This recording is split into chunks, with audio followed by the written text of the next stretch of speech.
servidor público da Companhia de Pesquisas de Recursos Minerais, seja muito bem-vindo. Nesse vídeo aqui eu vou te contar tudo sobre a redação para que você consiga aprovação e se torne servidor público assim como eu, porque o serviço público muda a nossa vida e a redação ela é o passaporte da aprovação, ela é decisiva nesse processo. Você vai conseguir ter uma ótima classificação final, uma ótima colocação se você investir na redação. E eu digo isso porque todo mundo teme a FGV, que é a banca de vocês, né? Então assim, a FGV é uma banca difícil, as questões da FGV são cabulosas, tem todo esse, né, esse ritual em volta da FGV.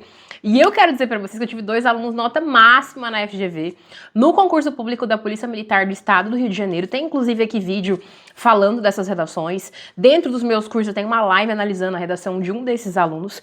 E um dos alunos que gabaritou essa redação no concurso da Polícia Militar do Rio, que foi a FGV, e o tema foi vantagens e desvantagens do uso de câmera de segurança em fardas policiais, um deles subiu 2.000 posições na classificação final. Então é totalmente possível tirar uma ótima nota na FGV. Esquece essa história de eu tenho que ler muito, tenho que ler toda a obra do Bourdieu, do Sartre, do Foucault, do Bauman para citar na redação, eu tenho que saber todas as leis do Brasil. Não precisa. Você tem que aprender a estrutura do texto dissertativo argumentativo, que é o exigido na banca de vocês, exigido lá no edital. Então, para com esses surtos de eu tenho que ler muito, então a pessoa começa a ver notícia todo dia, ler jornal todo dia, achando que vai bem na redação. Gente, não tem nada a ver uma coisa com a outra, porque a FGV, ela espera a estrutura do texto dissertativo argumentativo.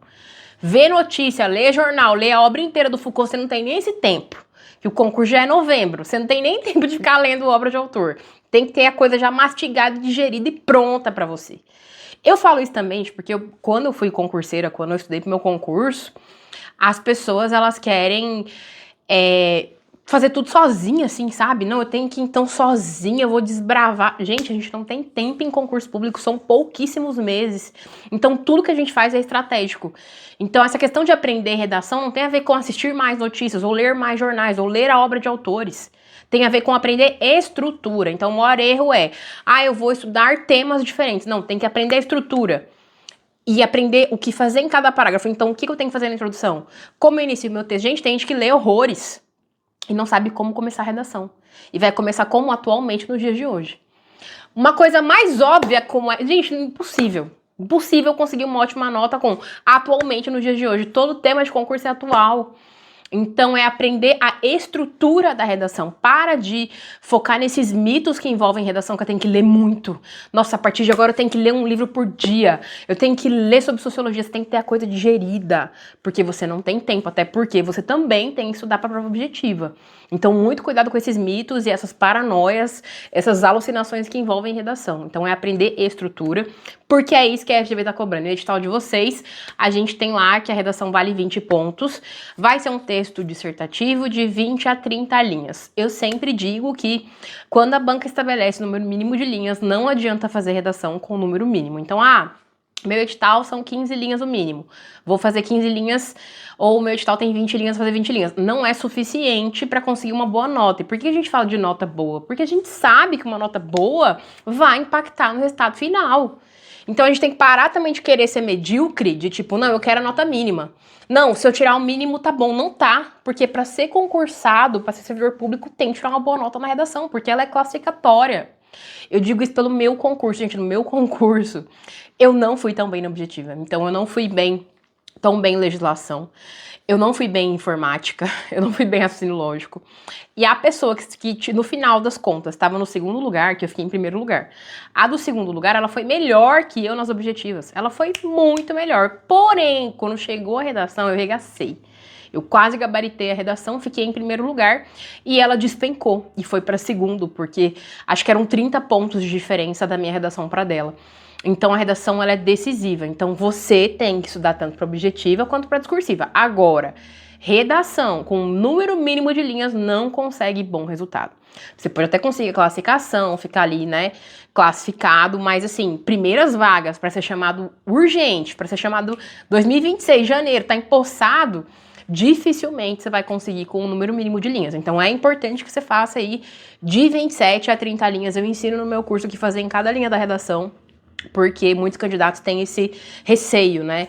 Ai, como que eu vou fazer 28 linhas se eu não sei redação? Então, por isso que eu falo, a base, gente, é aprender estrutura. Aprender introdução, 2 argumentos e uma conclusão ou solução, tá? Conforme o edital também, a gente vê que tem uma grade de correção ali. Então eles vão avaliar a língua portuguesa, ou seja, não pode ter erro de ortografia, não é que não possa, né? Pode ter um errinho ou outro ali, você vai perder um pouco de nota, mas é importante seguir as normas da língua portuguesa, então as regras gramaticais, então evitar erros de concordância, evitar erros de maiúsculo e minúsculo, é uma coisa que eu vejo muito, assim, eu tenho até uma aula dentro do curso que fala sobre erros principais de língua portuguesa.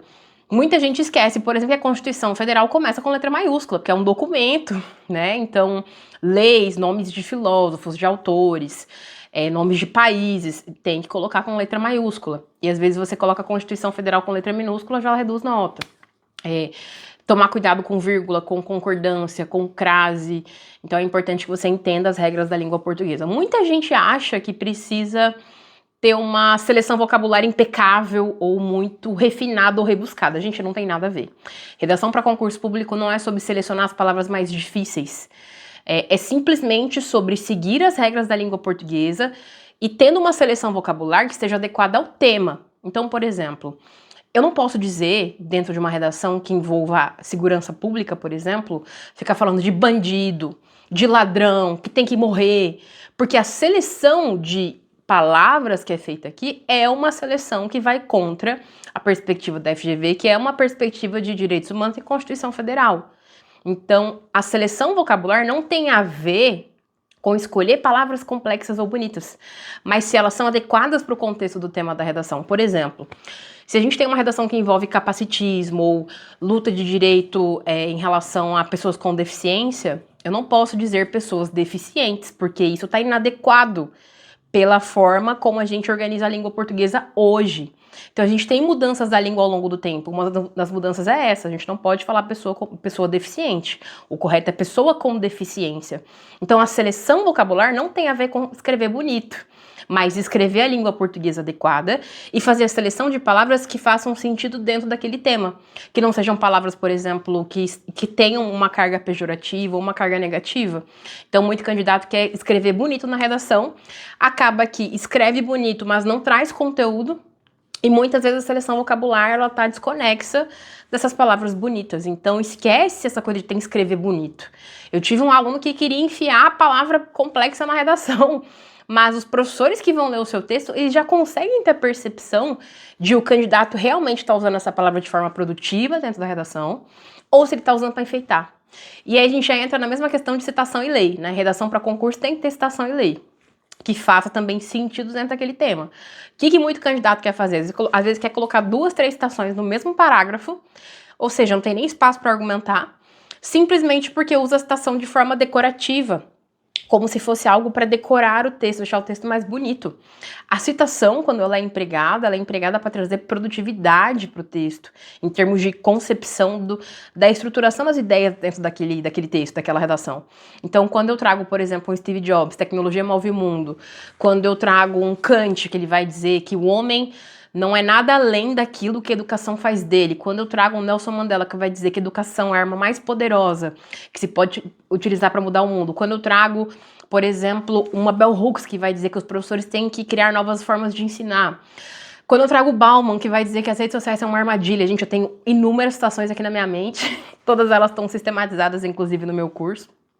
Quando a gente traz isso, é para trazer força para o texto, não para decorar, para o texto ficar bonito, para a banca falar, olha como eu sou culta, eu sou inteligente. Não, é para que isso faça sentido dentro daquela argumentação.